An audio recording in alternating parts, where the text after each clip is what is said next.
Als filosoof heb ik de voorbije jaren vooral doorgebracht in het gezelschap van denkers die al lang dood zijn. In stilte, lezend. Maar nu wil ik de wereld ontdekken door mensen te ontmoeten die mij inspireren. Ik krijg de kans om hun leven binnen te stappen en te praten over de dingen die voor hen belangrijk zijn.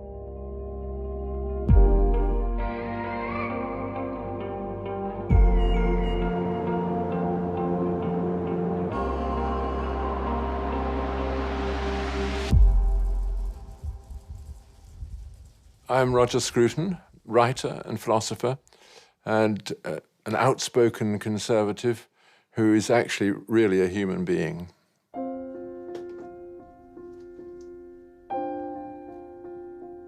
De eerste persoon op mijn lijstje is de Britse filosoof Roger Scruton. Een man met een uitgesproken mening. Hij heeft meer dan 40 boeken op zijn naam over filosofie, kunst en politiek. Al 20 jaar woont hij op een landgoed in Engeland dat hij zelf Scrutopia noemt. Why am I here in Sunday Hill Farm? Well, that's because this is the home that I've made for myself and the people who are close to me. But why am I here in this world? That is a really difficult question. Dat het leven heel fragiel is, besefte hij 2 maanden geleden. Hij viel van zijn paard tijdens een vossenjacht en brak zijn been op 4 plaatsen. Ik heb Roger regelmatig ontmoet op conferenties overal ter wereld. Vandaag bezoek ik hem voor het eerst in zijn habitat. Hi, Alicja. How are you? Hi. I know. 3 times. I know, that's normal. Welcome to Scrutopia. Thank you. You're looking quite well. Thank you. You as well, after the accident. I know, I'm managing. Amazing. You're walking without a stick. Well, I do need a stick to get anywhere Where is your substantial. I think I put it behind the door. So you don't need it indoors? No. Do you want to... Let me give you a cup of tea. Okay, Yes? okay. Yes. I will follow. I can't follow. Here's the kitchen. Lovely. And I'll show you around the farm and we can sit and talk about all the things you want to talk about. Yeah.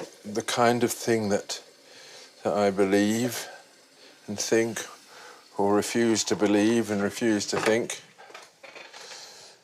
It wasn't difficult to find Sunday Hill Farm, but we almost thought we passed it. But then I saw it, Sunday Hill Farm. Right. I was expecting to see Scrutopia. Oh, really? No. Unrecognized No, little state. That name is reserved for my literate friends. If we put that on the, there would be a deep offence to the farming community all around. But why do you call it Scrutopia? Like, it's obvious Scrutopia, Scruton and Utopia, but utopias are not, mostly they do not have a happy end. It's more that's true. Well, maybe a dream than reality. Yes, well, this was my dream, and it's become a reality. It's that's why it's not just utopia. It's Scrutopia. That's the concrete realization of utopia. Of your dreams. Yeah, well, up to a point. There are some people who dream abstractly, and their dreams have no detail. Marx and Engels in German ideology, their utopia is completely abstract and negative. We take away private property, we take away this and that, and then everybody is equal and there's blissful serenity for the rest of history. Those things are bound to end in disaster because they are completely without any conception of or love for the actual world. But you see that this is a concrete utopia. That's the screw bit. That's my vision of life in the end. That everything, all hopes and desires and ideals must be qualified by the efforts to achieve them, by the obstacles in the way, and by the reality of imperfect human beings. And okay, maybe I haven't achieved very much, but at least all those imperfect human beings that I've encountered along the way have left their mark. You included, given that, here you are, interrogating me. Once again. Yeah.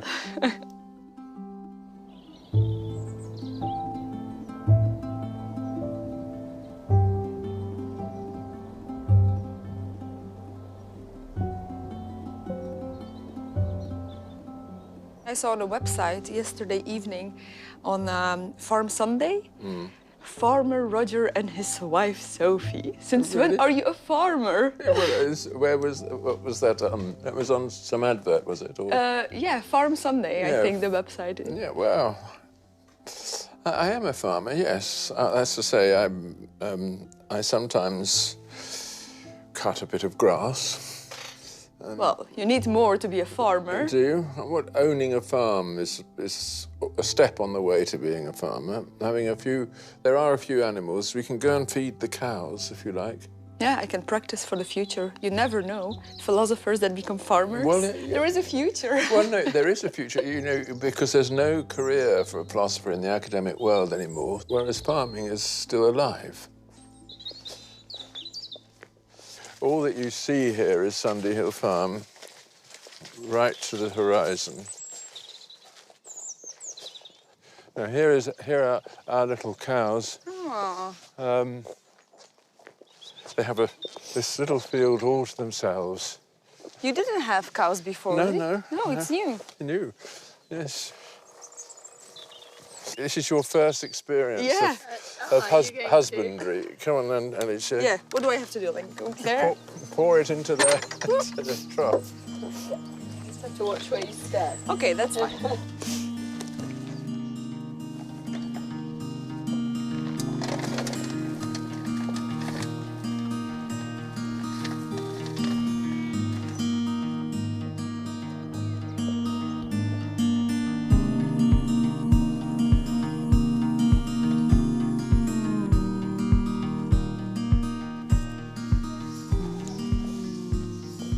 So how did your accident happen?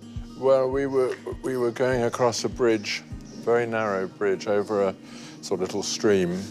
The whole herd, the hunt followers, and it was about this wide. Normally, a horse can put his back foot exactly where he puts his front foot, so it's quite easy to do that. But Desmond, being so big, he put his back foot slightly to the left of his front foot, and crashed into the river. Sophie was very brave and just jumped straight in and extracted me from under the horse. But he then had to try and lever himself out. So he levered himself against my thigh, which then just cracked in 4 places. But luckily it was the thigh and not the back or the neck, you know. Yeah. Were you scared for that? Like the moment you knew I was just trying to get. accident. I was just trying to get away from underneath him because I could have drowned, obviously.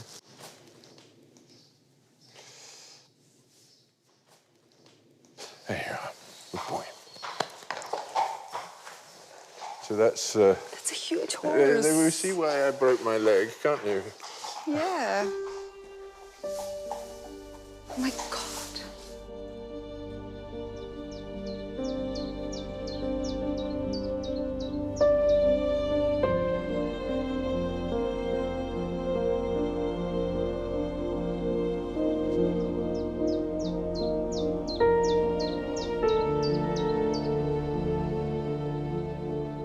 So this is what we call home field. The field next to the house. You see, this part of England was the Breydon Forest, which was a royal forest kept for hunting for the king in the Middle Ages. Right, and this tree is one little remnant of that forest. So it's still from the Middle Ages? Probably. I mean, it's a few hundred years old, I should think.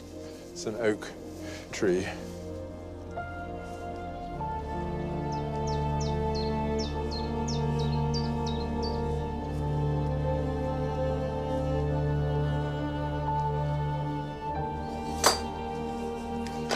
There we are. And then this field, that is one that we don't fertilise, we keep it. We're trying to get wildflowers growing again on it. And is there a reason for those wildflowers? Yes, aesthetic. The reason for this entire place is aesthetic. The reason for my life is aesthetic.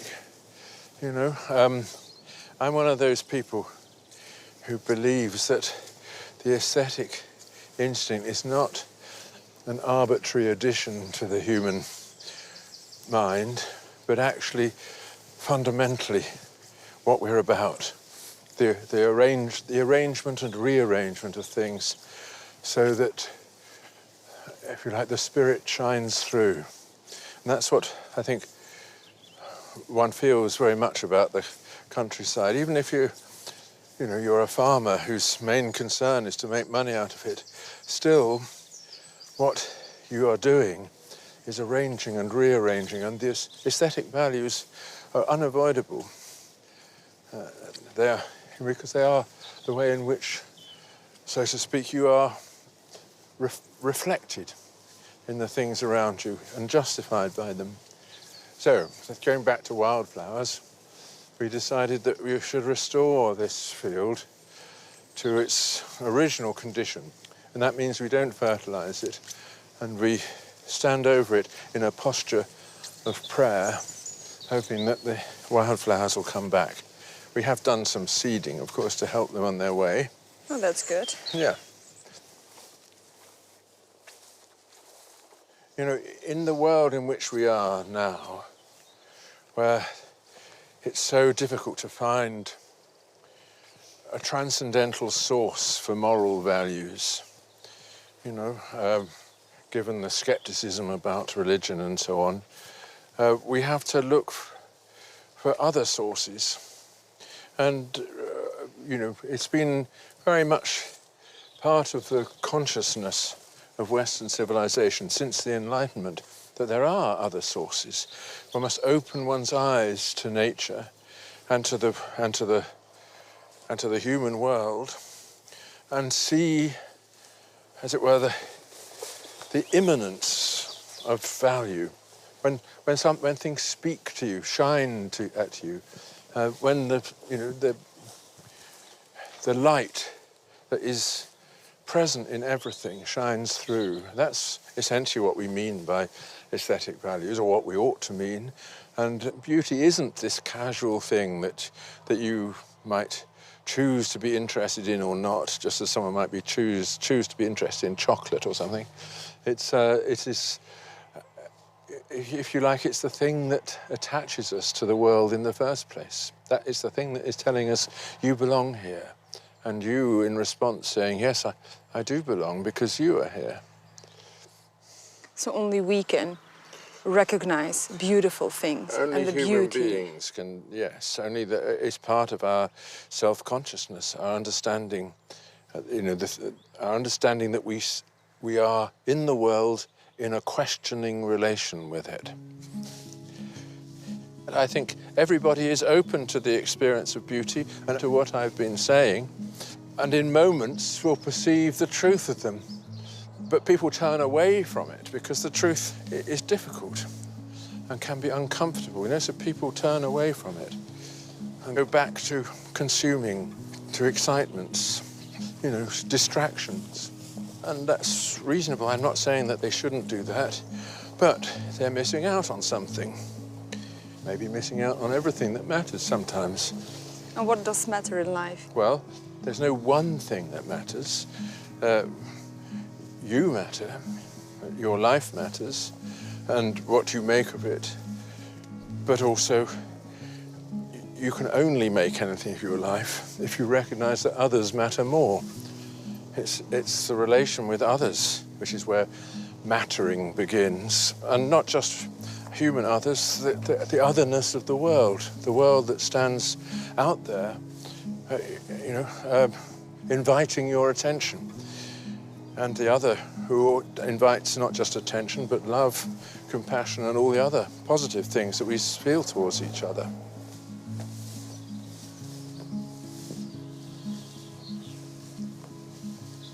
Cows have been in here, I can see. Yeah, leaving their marks. They even slept here. here. Yes, they slept here. They very quickly eat all the grass in one field and then start struggling to get into the next one. So here you can see the full extent of Scrutopia. It's not a vast amount, but It's huge. it's huge by. It's satisfactory by local standards. But you know, these days farming is to be profitable. It has to be conducted by an agribusiness with something like 1,000 hectares. Then it becomes profitable. This, which is just 40 hectares or 45 or something, is not profitable. But that was never the aim anyway. No, it was never the aim, but we still need to maintain it. You know, all the money that I earn goes into maintaining it, and that means that we're constantly feeding money into the local economy because we employ people to do the work as well as doing a lot of it ourselves, and so we maintain a kind of equilibrium. And all the farmers here are in the same position. They have to maintain equilibrium by doing something else, something other than farming, like I do my writing and so on, and give talks and lectures.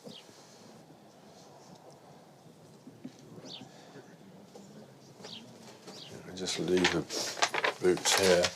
Yeah? Yeah. Oop. Right. So will you play something for me on the piano? Oh. But I can't really play these days. I don't believe you. Completely out of practice. I've been... I don't believe you. When we met in Oxford, Yeah. you said to me, like, oh, I'm an amateur. And then I find out that you have written 3 librettos and 2 operas, and then I feel like, oh, that kind of amateur. an amateur from the point of view of playing, definitely. But let's see if I can It play still you will be a little... brilliant. I tell you what, I've been going through these strange little pieces by Zdeněk Fibich. He was a late Romantic Czech composer who wrote hundreds of tiny pieces for piano called Nálady, dojmy a upomínky, ideas, moods, impressions. All of them apparently devoted to some part or other of his mistress's body. I was just practicing a little waltz. I'll probably make mistakes. So here's a Which little might waltz. be a leg. Yeah. Okay.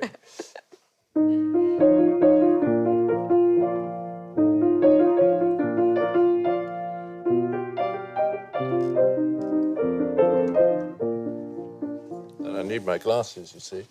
All right, carry on.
Here you are, Alicja, you could do this.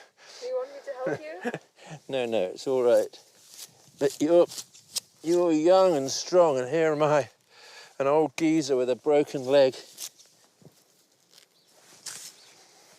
But you promised to teach me some farming so that I have a future as a philosopher. Well, this is, the only thing you need to know here is don't step on any vegetables.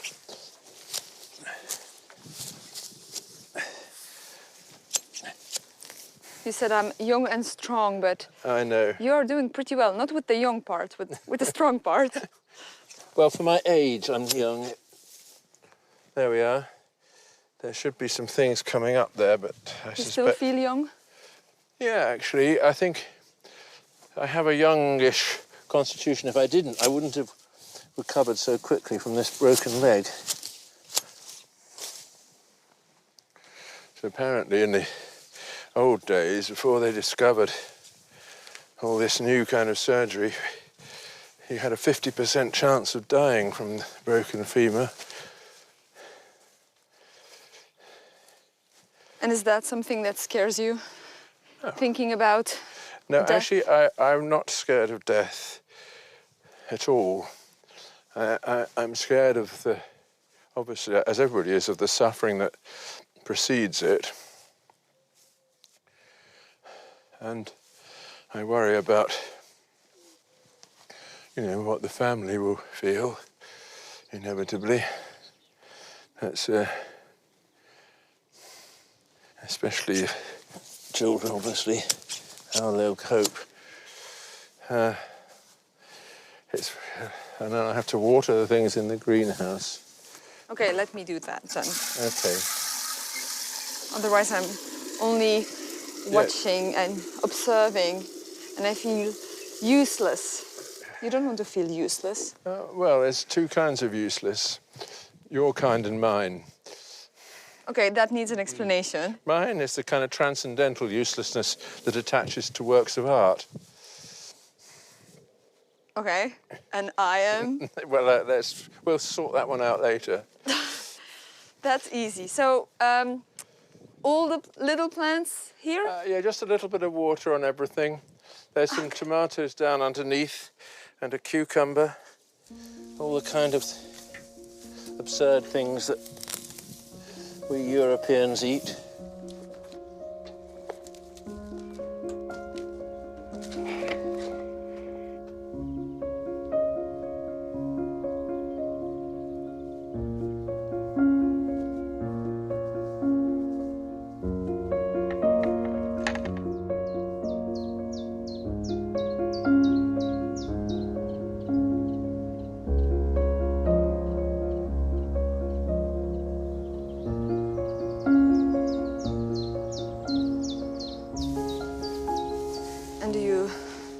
Walk to the pond on a daily basis? I do, actually. I used to come every day to feed the fish, but there's been some kind of crisis with the fish. They never come up these days.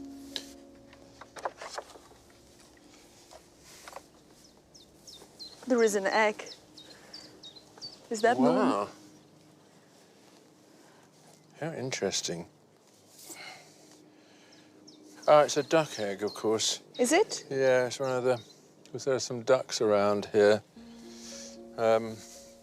We might try incubating it and see if a little duck comes out.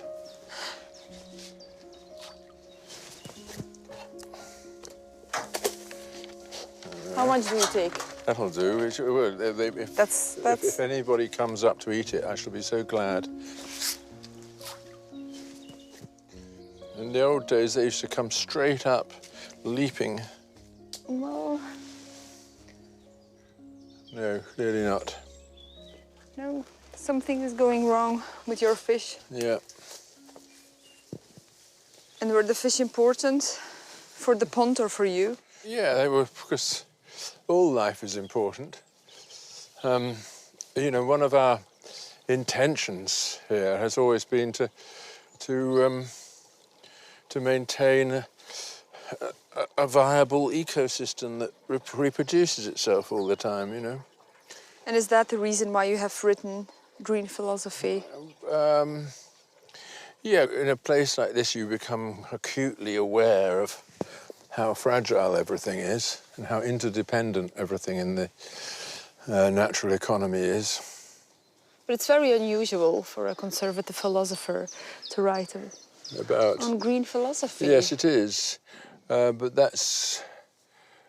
well, this is one of my themes. You know, for me, the environmental protection is fundamentally a conservative cause, but it became confiscated by the left, largely because it was seen as a means of protest against, wealth and industry and all and the capitalist machine. Whereas in my reading of history, it has always actually been a conservative cause.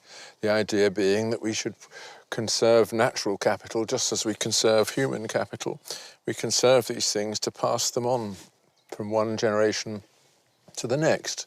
And that is essentially the core thought of conservatism, that you're here as a trustee. You don't own the earth exclusively for yourself or for this current generation.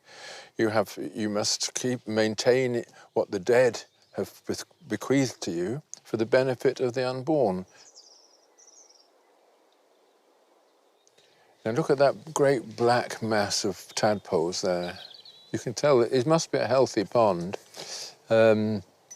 because after all, frogs require proper oxygenated water, and there they all are. So it must be another problem with the fish. Yes, I suspect that there's something really interesting to fish going on down at the bottom of this pond. You never know. Perhaps they have a series of lectures on idealist philosophy or whatever going on at the bottom in the mud.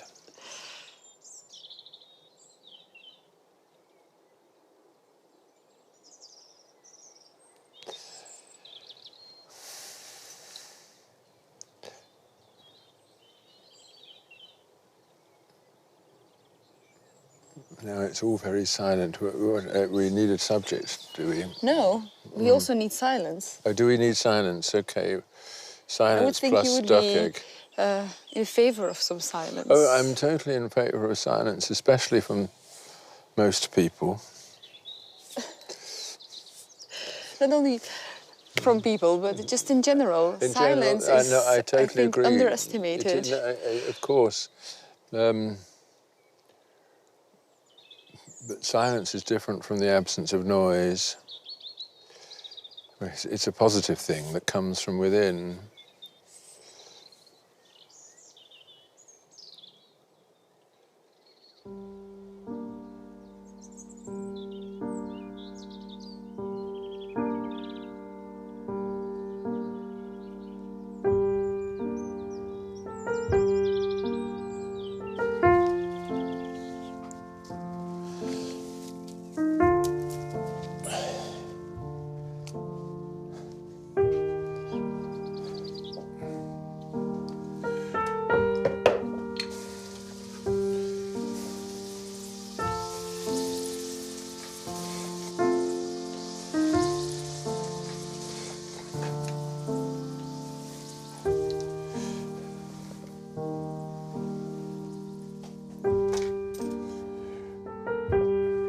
There we are.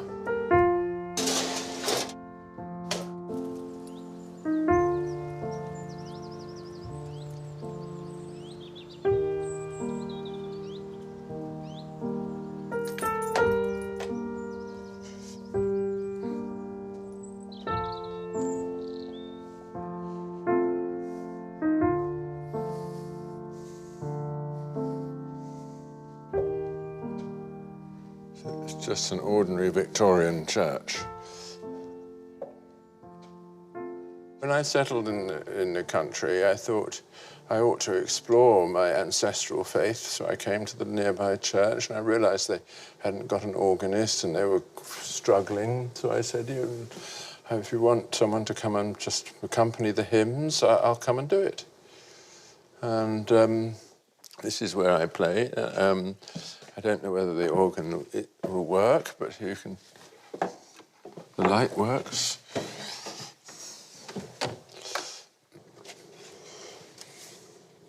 So when did you for the first time acknowledge and felt the presence of God? Oh, I think all children acknowledge it as soon as they can speak, really. I didn't have any great experience, but I had lots of little epiphanies when I was a child, when I saw that there was a guardian creative principle under which I lived, and that I was safe as long as I was on the right side of that principle. But if I deviated from it, I wasn't safe. Its protection could be withdrawn. That was the feeling that I had. Then, you know, I became a convert to the Anglican faith, and that was an interesting experience. It was partly the ritual, the sense of being at home in this place and at home in my country. That was something that we were all taught in the post-war period, you know, that this country was a home and it had defended itself successfully and God was on its side. So, you know, the Anglicanism is great. It's tremendously English. It's a recognition of the seriousness of the question and a refusal to give a definite answer. That's the English way of life, celebrated in this little church. So there, and also, of course, hymns and music and all that. It looks like your hands have the need to play. I might see if I can play. I should be able to play that F minor prelude without a mistake, but, you know, I always love the key of F minor anyway.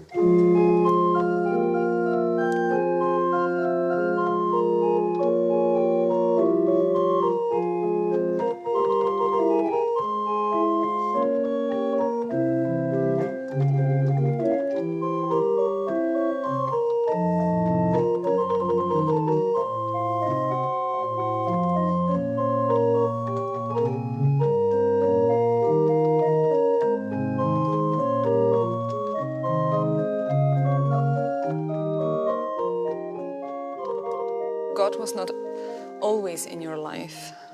God is always in everybody's life, but on the other hand, to acknowledge his presence is difficult. That's the whole purpose of churches, in my view.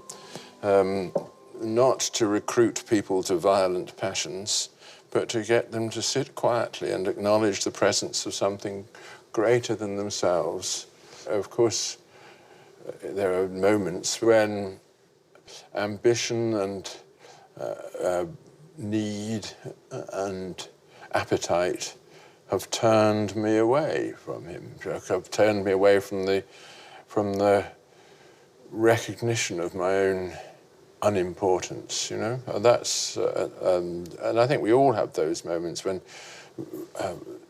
our grasping of the world takes precedence over our standing back and appreciating the world and acknowledging that our being here is a great gift. You know, essentially, religion, in my view at least, is a matter of giving thanks. That's what a service is in a church. But, you know, people forget to give thanks. They want to grasp things instead. They feel that they haven't been given enough. And it's not even a gift either. They're entitled to it. This is one of the great diseases that's encouraged by the welfare state. You know, the state looks after everything. Everything is your right. You don't have to deserve anything. It's there for you to take. And you certainly don't give thanks for it since it was your right. But all that nonsense about human rights that we see around us today is a kind of atheism. It's a denial of humility, a denial of the reality of God in our lives. So the welfare state is guilty that the churches are empty now? I wouldn't put it as simply as that. No, the welfare state is not guilty for the emptying of the churches. Could be the other way round. You know, that the loss of faith is guilty for the rise of this universally self-centered attitude. I don't know, which is, you know... Do you think this will change again? That the churches will, at a certain moment, become fuller again and people would recognize and acknowledge God? I don't know. You see, I think if we look back over what we know of human history, religions disappear suddenly.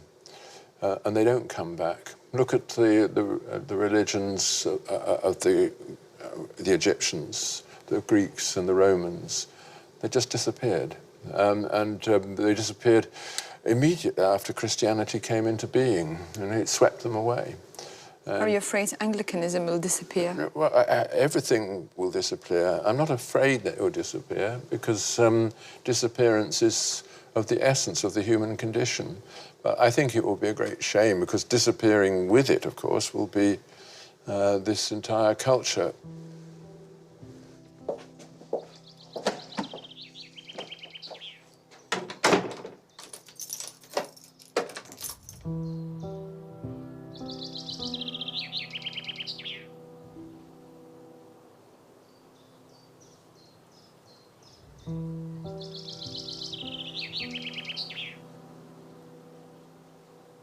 This is the graveyard from this church. It's just the people of Garston who are buried here.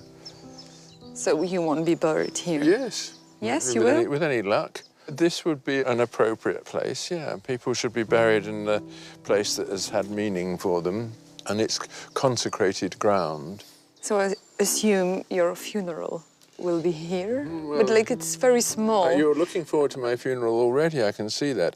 As you know. yeah, I know. It would be such a solution for the whole world, that, you know, if only we could get him buried. Gosh, no, that's not the one. Then he wouldn't be a nuisance anymore.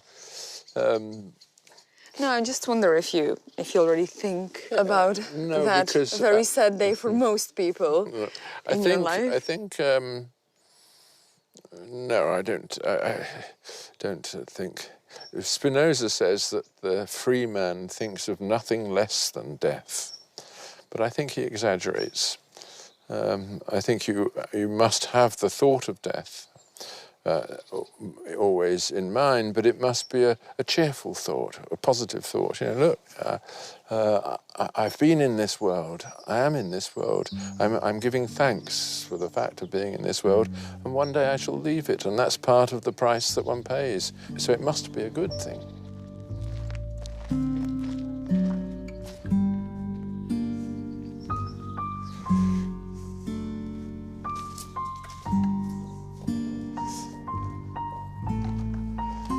Right, where are those chickens?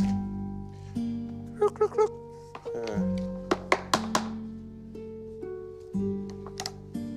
No sign of them. Have they escaped?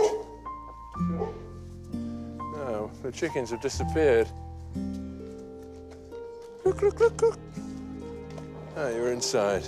Good. Come on. Come on, in you go.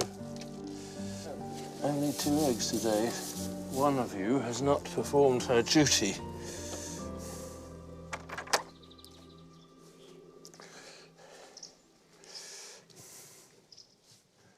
Hi, Fran. This film crew is to be ignored. They've been following me around all day. But it's only Belgian television, it doesn't matter. You're walking well. Yes. You're almost running there, Roger. Sorry? You're almost running. Right. I am, actually. I'm very near. I'm back on the horse. You knew that, didn't you? Yeah. Very brave. Very brave, Fudge, isn't he? Ah, there you are.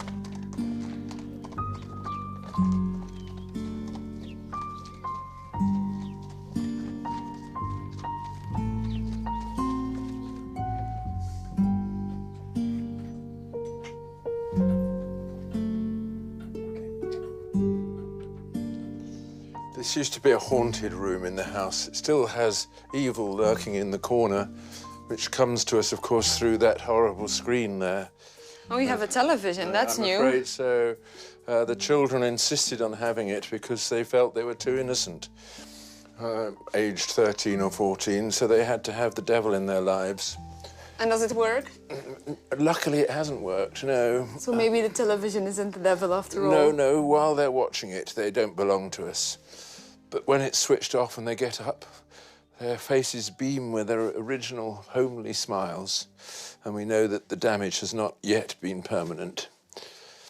But can the damage be permanent? And not because of the television, but are there people out there that are possessed with the devil?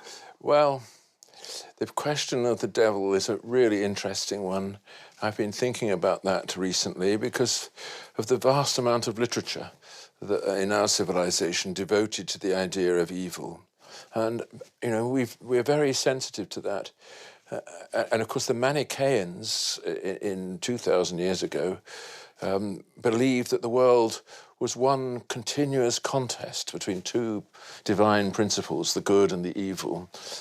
I think that is untenable. That's an absurd position in the end. I think the creative, positive side of human life comes to us from God, but the negative is our contribution.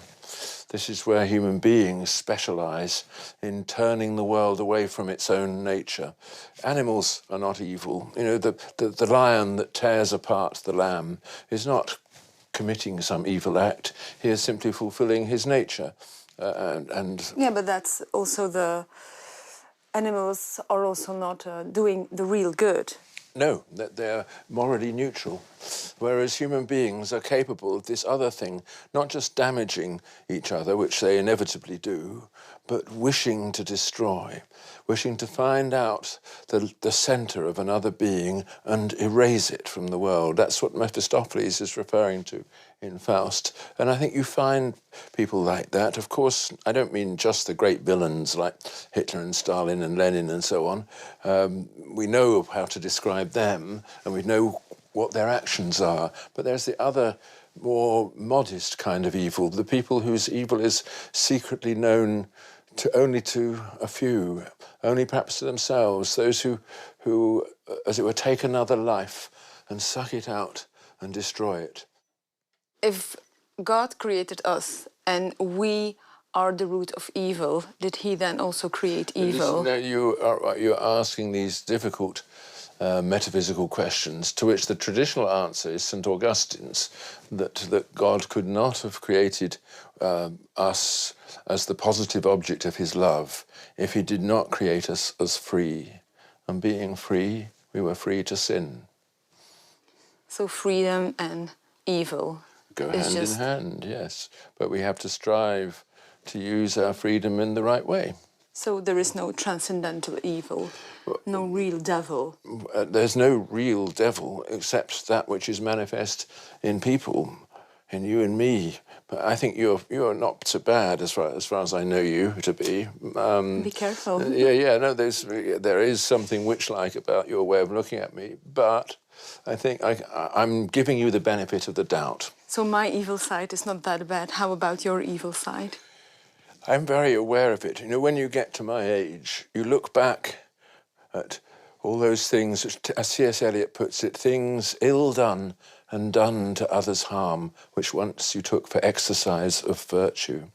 You know, that's something which weighs on you as you grow older. Maybe there are innocent people who don't have that experience, but I think they must be rare, and I'm certainly aware of it in my own life. And I feel that maybe that there's time now for moments of penitence while there's still life available. Is there still a lot of life available? Oh, I don't know. I felt the other day when Desmond the horse fell on top of me and broke my leg that maybe there wasn't going to be much more life available. But by a miracle, I survived. Are you now more aware of time? I'm more aware of course, of of my own mortality, certainly, but also of the fact that so much of what bothers me and concerns me from the beginning of the day to the end of the day is not the most important thing. You know, my life is still too full of distractions. And I think that's true of everybody's life, of course. So it's not depressing, being 72? It's not depressing at all. No, it's the best time of life because, after all, I've achieved a lot of things that I wanted to achieve. I've freed myself of financial burdens. That takes a whole lifetime for people of our class, you know. We don't inherit things. We have to make our own way, as you know well enough. But around the age 70, suddenly you realise that there are no debts. Is that a real satisfaction? No, it can't be. It's not a real satisfaction. It means you can now devote yourself to the serious things in life, you know, meditating in the way that we're doing, reflecting on the beauty of the world, and you know, creative things like that, and the loves and affections which you're surrounded. And at 7:30 each day, you can open a bottle of white Burgundy without ruining your bank account. Think of that.